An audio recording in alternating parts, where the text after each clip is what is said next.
দেখতে পাচ্ছি আপনার এখানে জর্ডান 16 প্রাইস কত? 700 হ্যাঁ 700। ও মাই গড। হ্যালো এভরিওয়ান, আজকে আমরা চলে এসেছি সাউথ এশিয়ার একটি মধ্যপ্রাচীন জায়গায়। এখানে হিউজ পরিমাণ পর্যটক আছে, দেখেন কত মানুষ ঘুরতে এসেছে, কত মানুষ। তো এখানে একটা পেয়ে গেছি আমরা হ্যান্ডসাম ভাইয়াকে। তো চলুন তাকে আমরা কিছু প্রশ্ন করি। তো ভাইয়া, আপনার এই কাস্টের দাম কত? 1100 টাকা। 1100। হ্যাঁ ও, তো এখানে ঘুরতে এসে আপনার কেমন লাগতেছে?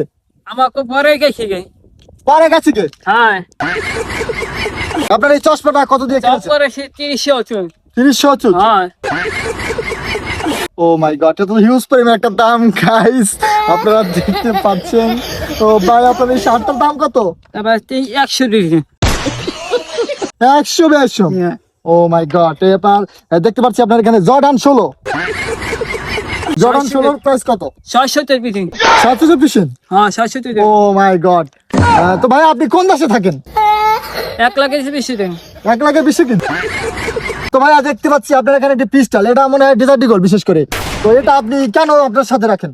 এটা কিনছিলে 100 টাকা।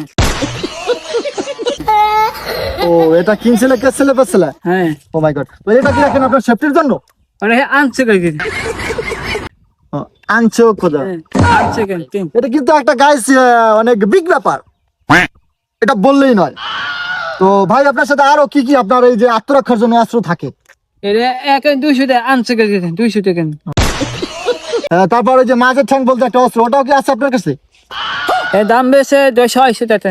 দাম 600 টাকা। হ্যাঁ ও, তো গাইস দেখতে পেলেন, ভাইয়ের কাছে আমরা অনেক কিছু শিখতে পারলাম। তো আপনারা সেফটির জন্য অস্ত্র রাখতে পারেন, তারপর মাঝের ঠ্যাং বলতে আরো অস্ত্র থাকে, এগুলো আপনারা রাখতে পারেন। তো আজকের মতো বিদায়, ভালো থাকবেন।